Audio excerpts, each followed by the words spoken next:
اور اس کا کھولنا بغیر تکلیف کے ممکن ہو اور پانی بھی اس کے لیے مضر نہ ہو تو اسے کھول کر وضو کرنا ضروری ہے، چاہے زخم چہرے پر ہو، ہاتھوں پر ہو، یا سر کے اگلے حصے پر ہو، یا پاؤں پر ہو، پھر وہ کسی بھی حصے پر ہو، پانی بھی اس کے لیے مضر نہ ہو، زخم کو کھولنا بھی اس کے لیے کوئی مشکل کا سبب نہ بن رہا ہو، اور پانی اس کے لیے نقصان دہ بھی نہ ہو، تو پھر پٹی کو کھولے گا، پھر وہ وضو کرے گا جس طریقے سے کیا جاتا ہے۔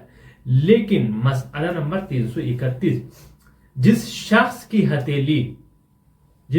ہتھیلی اور انگلیوں پر جبیرہ ہو اور وضو کرتے وقت اس نے ترہات اس پر کھینچا ہو تو وہ سر اور پاؤں کا مسح اسی طریقے سے کرے گا، لیکن آیت اللہ خامنئی فرماتے ہیں کہ وہ دوسری جگہ سے بھی طریق لے سکتا ہے وضو مسح کے لیے، اس میں کوئی حرج نہیں ہے۔ تیسرا سوال یہ ہے، اگر اعضائے وضو، جو بھی اعضائے وضو ہیں، چاہے چہرہ ہو، ہاتھ ہو، سر کا مسح، پیر کا مسح، تمام کے تمام اعضائے وضو پر زخم لگا ہو یا پٹی بندھی ہو یا زخمی ہو، کہیں زیادہ ہے کہیں کم ہے، تو ایسی صورت میں کیا کیا جائے گا؟ تو اس صورت میں احتیاط لازم کی بنا پر وضو اور تیمم دونوں کرے گا۔ مسئلہ نمبر 252 یہ ہے، جو آپ پیر کا مسح کر رہے ہیں جتنا بھی ہو سکے ممکن ہو آپ اس پر کر سکتے ہیں، لیکن چوڑائی میں اور لمبائی میں کتنا ہونا چاہیے؟ جو یہ 3 انگلیاں ہیں، یہ آپس میں جڑی ہوئی 3 انگلیاں ہیں، چوڑائی میں یہ 3 انگلیاں ہونی چاہیے پیر پہ جب مسح کیا جائے گا، کھینچے انسان۔ لیکن بہتر یہ ہے کہ پاؤں کے اوپری حصے کا مسح پوری ہتھیلی سے آپ کریں، یہ پوری ہتھیلی اس طرح رکھیں، اس طرح آپ کریں اس کو۔ لازم نہیں ہے کہ پیر کا مسح کرتے ہوئے آپ انگلیوں کے سرے سے، جیسے یہ پیر ہے اور یہ انگلیاں ہیں، یہاں سے آپ اس طرح مسح کریں، ہتھیلی کو جو ہے انگلیوں کے سرے پر رکھا جائے اور آخر تک اس طرح یہ ابری ہوئی جگہ تک کھینچا جائے، یہ لازم نہیں ہے، بلکہ آپ یہ ہتھیلی ہے اور یہ پیر، آپ اس کو یہاں پر رکھ کر اس طرح اور ہلکا سا پیچھے کھینچ دیں تو یہ بھی مسح ہو جائے گا، اس طرح بھی کوئی حرج نہیں۔ یہ 2 طریقے سے آپ کر سکتے ہیں، یا تو آپ یہ انگلیوں کے سرے پر رکھیں اور اس طرح پورے کو کھینچتے ہوئے چلے جائیے، یا آپ یہاں پر رکھیں، پورے ہاتھ کو پورے پیر پر نیچے رکھا جائے اور ہلکا سا پیچھے کو کھینچ دیا جائے، تو اس طرح بھی مسح ہو جائے گا۔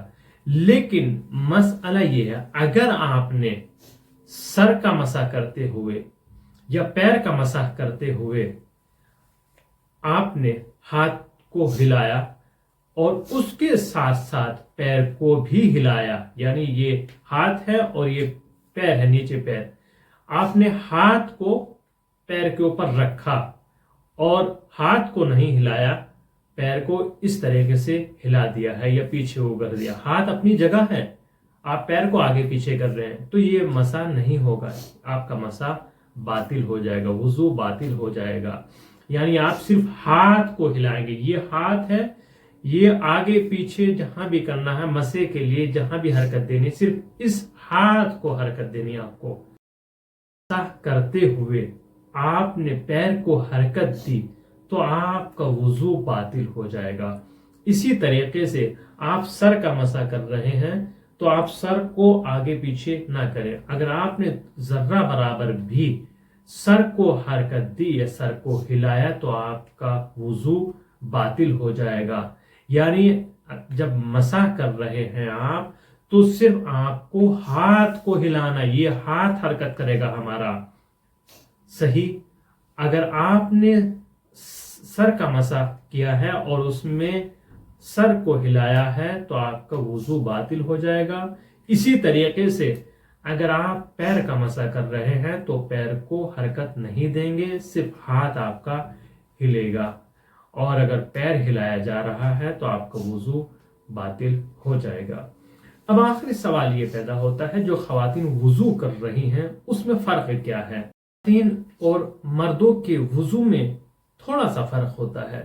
جب خواتین وضو کریں گی تو وہ اپنے ہاتھ کو اس کو کھولیں گی، کپڑا ہٹائیں گی. اسی طریقے سے چہرے پر سے جو یہاں پر روسری یا مقرا ہے وہ بھی ان کو ہٹانا پڑے گا وضو کرنے کے لیے. تو اس لیے کہا گیا کہ نامحرم کے سامنے آپ وضو نہ کریں. آپ کے لیے جائز نہیں ہے کہ کسی نامحرم کے سامنے آپ وضو کریں. اب نامحرم میں آپ جو دیکھتے ہیں، سوچتے ہیں جو خالہ زاد، ماموزاد، پھپھوزاد بھائی ہیں ان کے ساتھ بھی بعض خواتین وضو کر لیتی ہیں، کوئی حرج نہیں ہے. نہیں، ان کے سامنے بھی آپ کے لیے جائز نہیں ہے.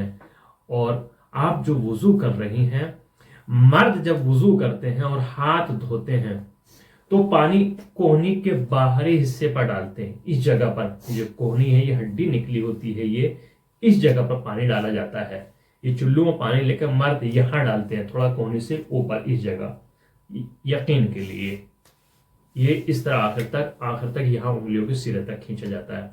لیکن خواتین جب اپنے ہاتھ کو دھوئیں گی وضو میں تو چلو میں پانی لینے کے بعد وہ اندر یہاں ڈالیں گی، اندر کونے یعنی باز اوپر، کونے کے پیچھے نہیں ڈالنا بلکہ اوپر ڈالیں گی، اور اس طرح وہ آخر تک لے کر. اور دوسرے یہ کہ وہ نامحرم کے سامنے وضو نہیں کرے گی. یہ فرق صرف بیان کیا گیا ہے. آپ سے گزارش ہے مکتب جعفری چینل احکام کو زیادہ سے زیادہ شیئر کریں اور سبسکرائب بھی کروائیے تاکہ یہ چینل آگے بڑھے اور ہم آپ تک ہر مسئلے کا حل آپ کی خدمت میں پیش کرتے رہیں اور تمام مسائل فقہی کو آپ کی خدمت میں بیان کرتے رہیں. آپ سبسکرائب کر کے ہمارا تعاون ضرور فرمائیے گا.